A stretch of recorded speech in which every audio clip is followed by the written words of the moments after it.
Hello gems, welcome in. Today we're going to be doing a full tutorial for Luppet, which is one of many VTuber softwares you can use to run your VTuber after you finish creating the model and creating the VRM file, which stands for virtual reality model. So we're going to teach you how to use Luppet from start to end. Let's get right to it. Alright gems, so first things first, we will be going to the Luppet website. You can click this button right here to take you to the download. Once you get to the download, there is a free trial version. I bought it. It is around $50 USD. You'll have to convert the currency to check out how much it will be for you, but you can click free download here. And after that's done, we'll show it in folder. And when that's ready, we will right click, export to the Luppet. Double click on that, open Luppet, and open the application one. We'll double click on that to get it running. So you can start your trial version, or you can create a login and activate your license. I won't be able to show you how to activate the license in this video because I already did that for mine and I'm not buying another license. The license activation could be a huge like just difficult thing. I remember when I did it, it was a pain to try and figure out how to actually get the license. I'm sorry I cannot help you with that part, but once you get into Luppet, get your license activated, or if you're doing the trial, I'll show you how all the tools within it work. So first we're going to want to upload our model. So you're going to open file folder. What this does is it opens where the Luppet folder is. So you're going to want to drop your VRM file. So wherever the VRM file is, drop that into this folder. So we're going to grab this cyan to new. I'm just going to right click and copy and paste this into the Luppet folder. And then it should show up in here. There it is. And then we can click on that model, let it load. Next, you're going to want to make sure you have a webcam. If you're unsure of what webcam you want to use for your model to move, I will leave a recommendation down below. So I'm going to select the camera that I'm currently using. I'll also show you how to set up the face tracking with Luppet as well if you're doing full face tracking. So next, before we start with the model, I'm going to click expression key. So if you want to activate any of the default expressions that your VRM model comes with, you have all these options here. So you know the default ones they come with. I have extra ones in here too, so like Super Saiyan. So you can click that and then it's recording your keystroke. So I'm just going to click a 1 so that when I click 1, it will activate that expression. So if you need to set up any of your expressions, this is the place to do it. Next, you can go to system settings. I can do max settings if you need to lower it because your PC is lower end. Please do that, but I go to 60 FPX, 1920 by 1080. Graphics quality, I'm going to go to ultra because my PC can handle it, and then we're going to click apply. This is how big you want the actual window itself. You actually don't need it at 1920 by 1280. You can make it smaller if you want to keep it smaller like this. So next, I'm going to click start with model. If you get an error like this about your camera, usually the best thing to do is to unplug and replug it in. Same for your leap motion. Right now, I'm going to actually unplug my camera, replug it in, and restart Luppet, so be right back.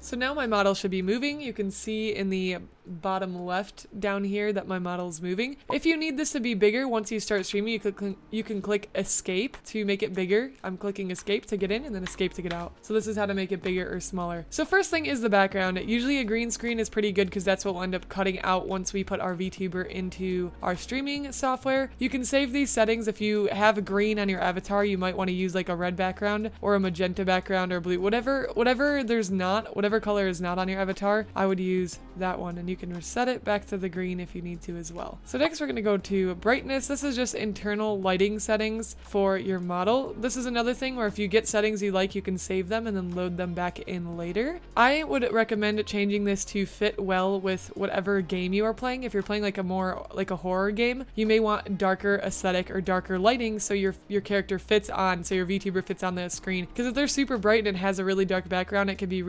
really throw people off. Especially think about like when they're on their mobile device, if they're watching your stream late at night and your model is like blasting their eyes because it's so bright. So make sure you get the lighting to fit whatever game you're playing. So next we'll go to lighting. This is pretty much just a continuation of brightness. You can set the lighting as well if you need a certain tint to match more with the environment. Next we're going to go to webcam calibration. This is if you need to reset your webcam. If you needed to do this, you would keep a neutral face, stare at your camera, and click calibrate and hold still for 5 seconds. Next we got the leap motion settings. We're going to go back to this because I don't currently have my leap motion plugged in. So for character positioning, this is explaining to you how you can do it. So you can hold down middle mouse button to move your character around. You can hold down Alt key, right mouse button to turn your character left and right. For some reason my hair is sticking out the back. And then you can move it up and down like this. And then if you need to zoom in or out, you can do scroll wheel. Next, we'll go to lip sync. So there's 2 different types of lip sync you can do. Test them both out to see what looks better. So you can do voice based, where you select which mic you're using and you can adjust the sensitivity for how much it's moving. Or you can do camera based if you want the camera to track it. Personally, I don't think that cameras are very good at tracking your lip sync. So personally, I prefer voice based lip sync. I think it's a lot better and more accurate. So I would recommend this and selecting your microphone to whatever mic you're using. Next, we can go to the character advanced settings. So this is if you want to move your arms around. Obviously looks pretty creepy. I think the default is pretty solid. So this next one's another more leap motion advanced settings. We'll get back to that. So for tracking, you can track with webcam, or if you have in-depth facial tracking, you can track with 𝐈𝐦𝐻𝐽𝐽𝐬, which is an app. You do need an iPhone for advanced facial tracking, and you need more blend shapes than what the default VRM model comes with. I'm not going to get that into that in this video, but if you do have advanced facial tracking, this is how you set it up. So I'm going to click allow access when I check mark that, and you're going to want to check use perfect sync mode. I like this one a lot. Mine's weird right now because I'm using double face tracking. I'm using VC face right now for the video, and I'm using leap motion too. So as you can see, my face is frozen now on leap mode or on VC face because I'm using leap motions now. So you'll want to type in your IP address, whatever is connected to your iFacial mocap. If you have iFacial mocap,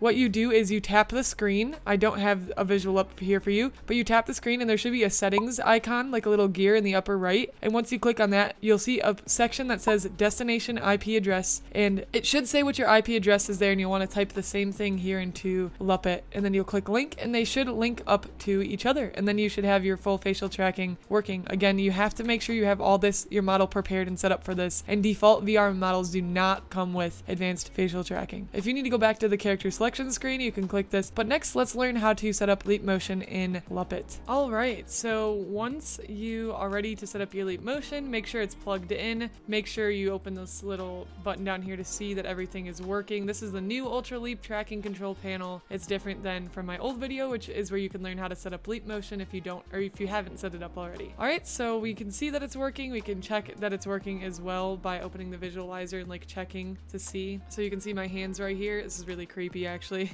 You can see my hands right here and see if it's picking it up or how it's picking it up. So that's a good way to test to see if it's working for you or not. So we'll go ahead and X out of that. So a good thing to do is to try to place this red dot wherever your leap motion is on your chest or on your body. So mine's kind of right there. I'm going to move it a little bit more forward probably, and that looks about good. So this is something again that you'll test to see how it goes. You can save those settings as well. I'd recommend you save them so you don't have to move that dot every time. Next we'll go to the advanced function. So this is how wide do you actually want it to be able to see your hands going out. So I would recommend maxing it out if you can, so that the leap motion is ready to pick up your hands wherever you go. Again, it still might be finicky, but I would max both of those things out as well, so you can move your hands a little bit more freely unless you wanted them to be focused in. So lastly, we'll cover the more features. So you can take a snapshot, you can take a screenshot if you wanted to, so you can click take photo. It'll count down. Let's pose. Let's pose, yo. Rotate the camera if you wanted it to be this way for some reason, you could. And then mirroring is, do you want it to follow your exact head movement or have it be opposite? So that's going to be a personal preference. If you're interested in getting a leap motion or getting hand tracking and you don't have any already, I'd like to point you to the 4 ways to get hand tracking video so you can see what that next step might look like for you. Thanks for watching, and I'll see you next time on the Sapphire Star. Bye!